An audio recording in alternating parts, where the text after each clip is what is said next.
आज हम पढ़ेंगे कॉर्पोरेट फाइनेंशियल रिपोर्टिंग। इसका मतलब जानते हैं पहले। कॉर्पोरेट का मतलब होता है कोई भी बिजनेस या फिर कंपनी जहां पर ग्रुप ऑफ पीपल एक साथ मिलकर काम करते हैं। एंड फाइनेंशियल रिपोर्टिंग इसका मतलब है कंपनी की फाइनेंशियल स्टेटमेंट। कंपनी कई तरह की फाइनेंशियल स्टेटमेंट बनाता है, जैसे कि बैलेंस शीट जहां पर कंपनी के एसेट्स एंड लायबिलिटीज शो करते हैं, P&L जहां पर कंपनी का प्रॉफिट एंड लॉस शो होता है, कैश फ्लो स्टेटमेंट जहां पर कंपनी के कैश के आउटफ्लोज एंड इनफ्लोज रिकॉर्ड किए जाते हैं। ये सब कंपनी इसलिए बनाती है ताकि लोगों को दिखाए कि बिजनेस की पोजीशन क्या है, मार्केट में एक्चुअल में बिजनेस स्टैंड कहाँ करता है, उसकी परफॉर्मेंस क्या है। ये सारी चीजें कंपनी करती है किसके लिए?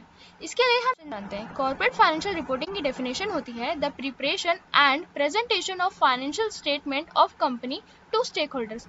यानी कि कंपनी अपने फाइनेंशियल स्टेटमेंट को सही ढंग से प्रिपेयर करती है। सही ढंग से यानी कि लीगली और अकॉर्डिंग टू लॉ प्रिपेयर करती है, ताकि वो स्टेक होल्डर्स के सामने अच्छे से प्रेजेंट कर सके। स्टेक होल्डर्स कौन होते हैं? जैसे कि इन्वेस्टर्स जो कंपनी में पैसा इन्वेस्ट करते हैं, क्रेडिटर्स जो कंपनी को पैसा उधार देते हैं जिससे बिजनेस ग्रो करता है, रेगुलेटर्स जैसे कि MCA ministry of corporate affairs जो कंपनी पर हर टाइम नजर रखते हैं कि कंपनी हर काम लीगली कर रही है, कोई धोखाधड़ी तो नहीं कर रही, एंड मोस्ट इंपॉर्टेंट पब्लिक जिसको कंपनी को अट्रैक्ट करना होता है ताकि वो इन्वेस्ट करे। अब हम इसमें टिपिकली इंक्लूड क्या होता है? बैलेंस शीट, ये हम पहले ही पढ़ चुके हैं। ये कंपनी के एसेट्स, लायबिलिटी और इक्विटी को शो करता है।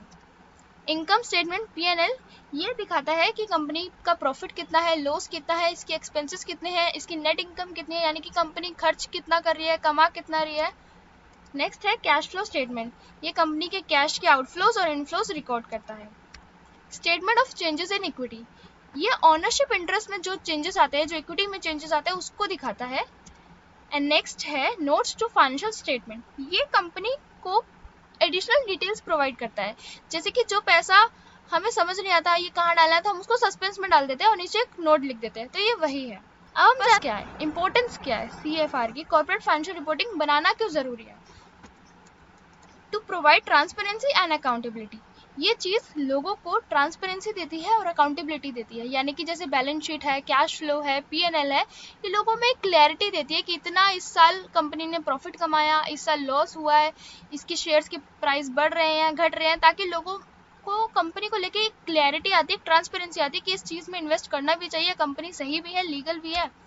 सेकेंड इंपॉर्टेंस है helps in improvement decision making for investors, जब इन्वेस्टर्स को कंपनी की सारी डिटेल्स पता होती है, यानी कि ये पता होता है कि कंपनी स्टैंड कहाँ कर रही है, इस टाइम कंपनी फायदे में है, घाटे में है, तो वो इन्वेस्टर्स को हेल्प करता है कि इम्प्रूव डिसीजन मेकिंग में, कि उनको इस टाइम पे पैसा लगाना चाहिए या नहीं लगाना चाहिए, कंपनी में ट्रस्ट करना चाहिए या नहीं करना चाहिए। थर्ड है and most important to comply with legal and regulatory requirements like IFRS and GAAP। जो भी कंपनी फाइनेंशियल रिपोर्ट बनाती है वो लीगल तरीके से बनाती है, अकॉर्डिंग टू इंडियन एक्ट 2013 के हिसाब से बनाती है। इसमें लिखा हुआ है IFRS एंड GAAP, यानी कि इन सब चीजों को ध्यान में रखते हुए कंपनी बनाती है। कंपनी इसमें कोई भी धोखाधड़ी नहीं कर सकती, विंडो ड्रेसिंग नहीं कर सकती, जो काम करेगी ट्रांसपेरेंसी और अकाउंटेबिलिटी को ध्यान रखते हुए करेगी और सारे लॉज के फॉलो करते हुए करेगी।